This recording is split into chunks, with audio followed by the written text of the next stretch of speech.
Convidados deste Closing Bell, Manuel José Damasio e também Francisco Proença de Carvalho. Francisco, boa noite. Obrigado por estar neste Closing Bell.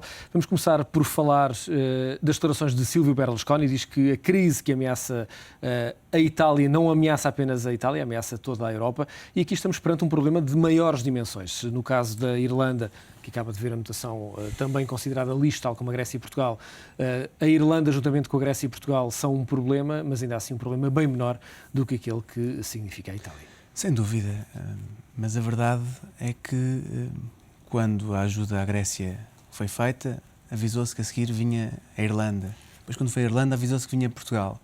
E depois, quando se fez a ajuda a Portugal, já havia rumores que viria à Espanha e eventualmente a Itália. E, portanto, não podemos dizer que isto seja uma surpresa total, mas é de facto de maior gravidade pela sua dimensão. A Itália é um país que não é comparável com os outros, mas é um país extremamente endividado e é um país que, de certo modo, tem um crescimento económico que não é comparável efetivamente com os outros, tem uma economia, quer dizer, incomparável com a portuguesa, por exemplo, mas ao nível de endividamento, aí já se pode comparar.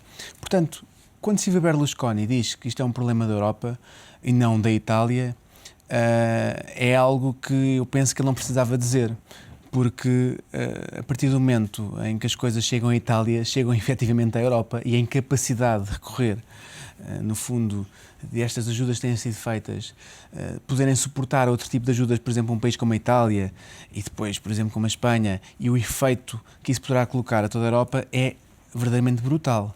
Portanto, efetivamente, independentemente, estamos a falar neste momento da Itália ou de outro país qualquer, a minha opinião, e tem sido sempre essa, é que temos problemas estruturais próprios de cada um dos países, mas o problema fundamental é o problema da Europa. Nós há um ano, provavelmente aqui no Económico TV estava a acabar de nascer, e desde há um ano para cá... Já falávamos dessas questões. Já falávamos dessas questões. E desde então não houve rigorosamente nenhuma solução para o problema. A Europa, os responsáveis europeus fazem reuniões quinzenalmente, mensalmente, em que um mês antes se diz que esta vai ser a reunião decisiva e que se vão dar passos. E a verdade é que chegamos ao final dessas reuniões e fica praticamente tudo na mesma ao nível daquilo que é estrutural. E para mim aquilo que é estrutural... por muito que nos custe um pouco a nossa soberania, a nossa ideia patriótica, é a resposta ser global. E para a resposta ser global, é a Europa assumir-se como uma verdadeira união um pouco mais do que monetária, porque ser uma união monetária e ser uma desunião, tudo o resto, dá nisto. E, portanto, a união monetária precisa ser complementada, por uma maior integração, e essa integração é ao nível da emissão de dívida europeia, eventualmente até de criação de estruturas institucionais que possam, de certa forma, reger isto num ponto de vista mais federalista, se calhar. Porque a verdade é que nós estamos a chegar a um momento em que estamos com a corda no pescoço, e se isto chega à Itália já não é corda no pescoço, já é corda no corpo todo, e a Europa caminha, não se sabem para onde, mas não é para coisas boas. No domingo, aliás, sexta-feira passada, há um primeiro sinal de alerta, há um primeiro ataque à dívida italiana, e há também uma queda mais acentuada da Bolsa Italiana. No domingo há uma reunião de emergência, há segunda-feira uma nova reunião de emergência, há a marcação agora de uma nova reunião de emergência para a próxima sexta-feira. É de facto verdadeiramente assustador, permita-me a expressão, ver os líderes europeus marcarem reuniões de emergência atrás de reuniões de emergência sem que delas saia nenhuma declaração, nenhuma solução. A Europa deixou-se minar pela burocracia, pelos burocratas, e perderam-se os grandes políticos nestes momentos de grande aflição, tomam decisões verdadeiramente políticas e corajosas. Ninguém tem coragem para tomar decisões na Europa, Ninguém Francisco. tem coragem, ninguém tem capacidade, e se calhar a Europa, neste momento, entrou num limbo de indefinição. Mas a verdade é que a decisão da Europa, bem ou mal, é feita ao nível de um país, fundamentalmente, que é a Alemanha, como é evidente, muitas vezes coadjuvado pela França. E aí, pelas mais diversas razões, eleitoralistas, enfim, e também com algumas razões próprias, é evidente. Quando eu digo que a Europa deve ser mais, se calhar, solidária nesse aspecto, não digo que não devemos exigir mais dos gregos, que não devemos exigir mais dos portugueses, tudo isso. Mas eu acho que isto, de certa forma, tem vindo a ser feito e parece que estão à espera que, de facto, que tenhamos resultados efetivos de um momento para o outro e que a austeridade, de repente, pedir mais resolva... Nomeadamente. Eu acho que não é a questão dos alemães. Eu acho que os alemães precisam também da Europa. Precisam muito da Europa, ganharam muito com a Europa. Portanto, eles, de facto, em muitas coisas são um bom exemplo. São uma economia que também não tem nada a ver com a portuguesa e que beneficiou daquilo que é a globalização, nomeadamente a nível europeu. E, portanto, defender a Europa é também defender a Alemanha. Essa é a minha visão. E eu percebo que haja aqui imensos ressentimentos, que nos vejam muitas vezes como aqueles que estão mais preocupados com os subsídios, com os apoios do Estado e menos em trabalhar e pouco produtivos.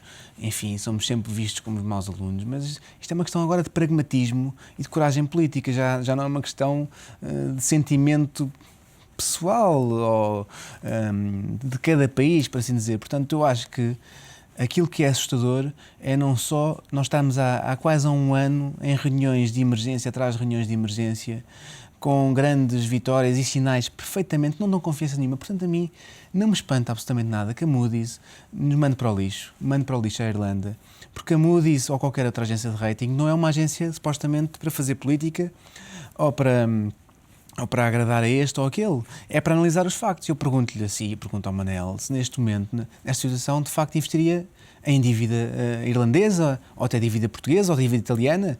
Portanto, isso é que a Moody's ou as agências de rating fazem, não é? Portanto, isto se calhar o timing não é aquilo que nós gostaríamos, mas é o que é. Portanto, não podemos ter essas desculpas. Acabamos de ser confrontados com essa notícia de que a Irlanda também foi classificada como lixo por parte da Moody's e, entretanto, há este ataque à Itália. Há também declarações de Helena Salgado, que há pouco dizia que não entende a perturbação da Itália e da Grécia. Os políticos não entendem, de facto, o que está a acontecer, mas os mercados vão evoluindo e vão consumindo aquilo que são os recursos dos vários países.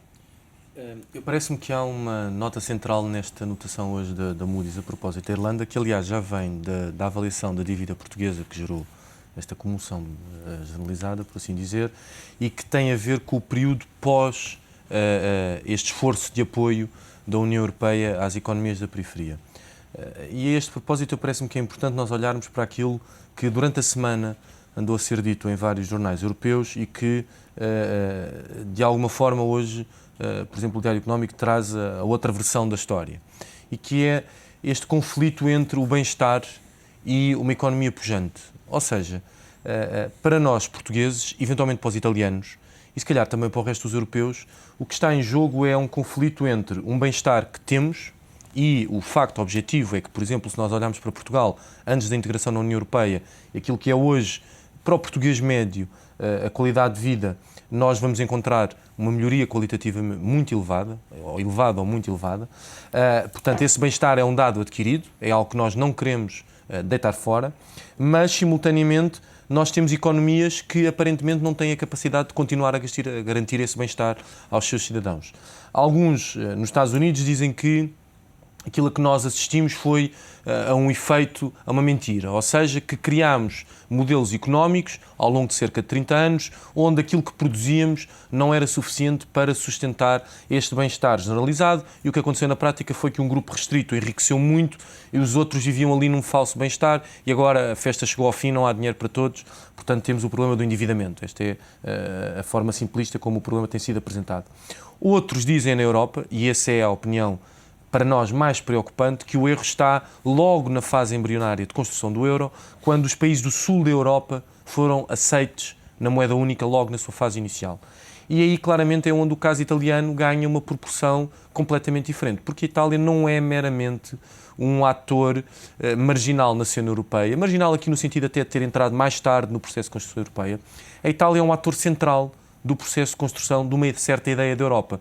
É um ator central por tudo aquilo que é a história da Itália e tudo aquilo que são os valores históricos associados à Itália, independentemente do seu processo de unificação já muito recente.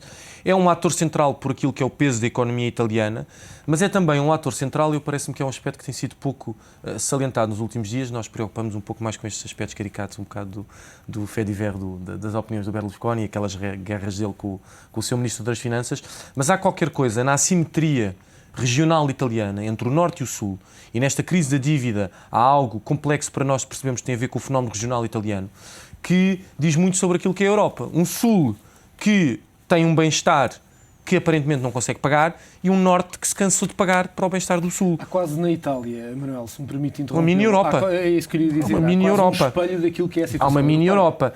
E a solução que tem vindo a ser advogada nas últimas, principalmente na última década, no seio dos próprios partidos que hoje integram a base de apoio do Berlusconi, é uma solução de cisão. Ou seja, eu de alguma forma concordo que aparentemente falta à Europa o passo decisivo para um federalismo. Mas eu parece-me que o que está em cima da mesa é exatamente o oposto. É um passo claro para uma cisão. O que é que há de dramático neste processo? Ponto número 1, nós estamos do lado dos que são excluídos da solução. Estamos do lado pobre da família, os tais países do sul da Europa que nunca deviam ter entrado no euro, porque aqui a opinião económica vigente é que o euro só terá hipótese como moeda se livrar destas coisas que tem à sua volta, que são estas economias que claramente afetam a moeda. E depois há um segundo aspecto, que é a incapacidade de, neste processo de decisão, encontrarmos um líder forte que suportasse eventualmente esses processos de decisão. Porque nós poderíamos ter, e não é de todo um cenário impossível de imaginarmos, um modelo, aliás, é um cenário que até já foi sugerido, de retirada temporária de alguns destes países do euro, para lhes permitir ganhar aqui algum oxigénio e alguma capacidade de reabilitar as suas economias. O dado conhecido hoje do Banco de Portugal, por exemplo, das exportações portuguesas, aponta para que um cenário desse género não seria de todo uma completa loucura no caso da economia portuguesa. O problema muito simples é o que é que acontece ao nosso endividamento e o que é que acontece, nomeadamente, à nossa banca. Ao longo dos últimos dias, nomeadamente os dados que têm sido dados a conhecer, nós podemos ter aqui uma banca que, felizmente para todos, sobreviverá a todo este processo, mas vai fazê-lo à custa do BCE. Com o dinheiro que vem do BCE e à custa de uma quase estagnação da atividade de crédito na economia.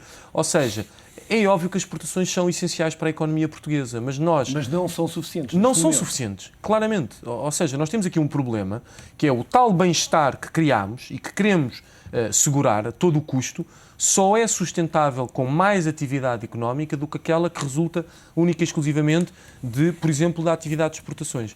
E eu acho que é esse acerto económico que a Moody's veio alertar, que durante este período de influxo de dinheiro vindo das ajudas europeias, nós ainda vamos conseguir aqui aguentar o barco, mas se quisermos manter o bem-estar, é isto basicamente que a Moody's está a dizer. Se os senhores na Irlanda e em Portugal quiserem continuar, depois de 2013, a segurar algumas destas garantias, porque nós consideramos parte desses benefícios como algo que nos é garantido e devido, os senhores vão precisar de mais dinheiro.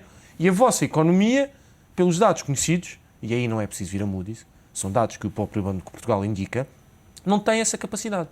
Porque atrás dos números do desemprego, atrás dos números de paralisação da atividade empresarial, atrás de todos estes dados, vem, objetivamente, um problema que é a capacidade do país gerar dinheiro, aliás, o mesmo problema que agora se está a colocar em Espanha, para continuar a pagar subsídios de desemprego, para continuar a assegurar esquemas remuneratórios como os existentes, para continuar a assegurar um conjunto de benefícios que, lá está, nós damos como garantidos porque consideramos nossos. E eu acho que é este o problema central da Europa. Mais do que um problema de federalismo, eu acho que o problema é se nós estamos a caminhar para uma cisão. E se esta lentidão de reação dos líderes europeus sucede porque há uma parte significativa desses líderes, nomeadamente aqueles que estão no centro da Europa, que já consideram esse cenário como inevitável e que eventualmente estão a ver se vai demorar mais ou menos tempo. E, portanto, preferem arrastar esta situação. E provavelmente preferem arrastar. Para tornar inevitável essa E para cisão. perceber quem é que efetivamente tem ou não tem. Aliás, foi curioso hoje alguns dados desta intervenção em Portugal do líder do Conselho Europeu, porque aponta para esta ideia de que andamos todos um bocadinho a tentar perceber quem é que vai ter músculo a todos os níveis para conseguir ultrapassar a crise. E eu, a este propósito, acho que é péssimo este discurso de os portugueses não são os gregos não são os chipriotas, daqui a nada são os portugueses, não são os italianos, depois os alemães não vão ser os italianos. Toda a gente limpa a água do capote. Então, se no fundo a solução é europeia, hoje o nosso Primeiro-Ministro disse o desafio da Europa é um desafio, neste momento, face a riscos e ameaças externas. Então, se o desafio é coletivo, porque é que a solução é aparentemente tão espartilhada?